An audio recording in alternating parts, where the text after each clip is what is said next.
So we're testing here samples from women between the ages of 18 to 44, and we will test the mercury levels.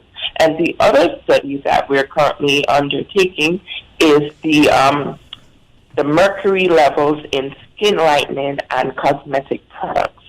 You know, skin-lightening products are very popular, fading creams, blemish removers, and even outright bleaching creams. And a lot of them have extremely high mercury levels.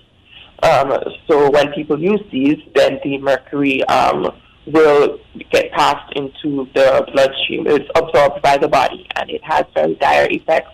So we're carrying out these tests. And we do have a separate study, which we're doing, to test the mercury levels in fish as well. But currently, we're focusing on the hair monitoring aspect of the women of childbearing age and the skin lightening and cosmetic products. All right. So between the two of you, you'll decide how you divide it up. But I think our audience, our listeners would be very keen to know about the actual Mercury Phase Out project. What is it and how did it come about? What made this something that is of such urgency and became such an imperative at this time? Well, I can start, and then Donya can certainly, Ms. Lake can certainly add on anything from her department as well, or anything that I have left out. So, well, the Mercury Phase Out is a global initiative.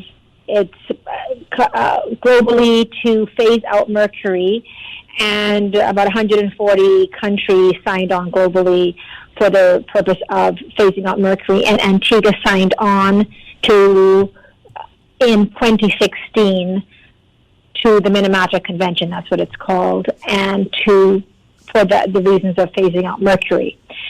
So as a result, the purpose, of course, now is to put this into action to make people aware of the dangers of mercury, and not just in terms of just being scared about the problem, but to have solutions.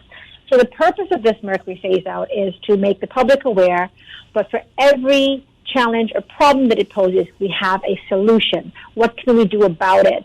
So, and that is bilateral, so everyone can play their part. So government is playing their part, and each person in the nation can play their part. And it's not this big challenging thing, it's simple actions that we can all take.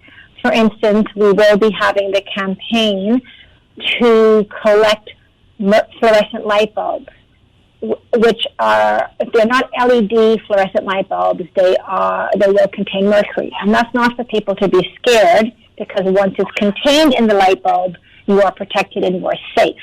So you don't have to go scrambling to take down your fluorescent light bulbs. However, when you need to change them, you need to be careful to ensure that they don't break, because then the mercury will be released into your home.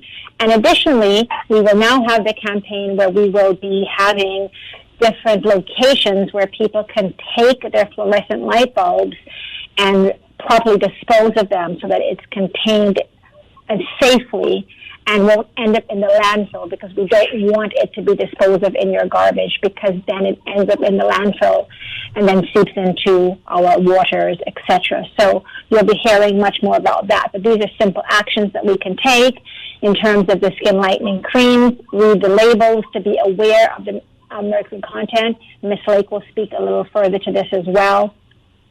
In terms of our diet, the larger fish contain more mercury, and so we should reduce our consumption to once or twice a month. Smaller reef fish contain less mercury, but on a conservation level, we also want them to repopulate, and fisheries has asked us not to overconsume our reef fish. So we do have an alternative, which again we will be promoting more a lot as we go through this phase-out project, that lionfish, which is actually an invasive species, however, it is excellent. It doesn't contain a lot of mercury, or it's mercury safe rather, and it's excellent tasting. We're just not culturally used to it. So we will be providing videos and tutorials on how you can safely prepare it and enjoy it.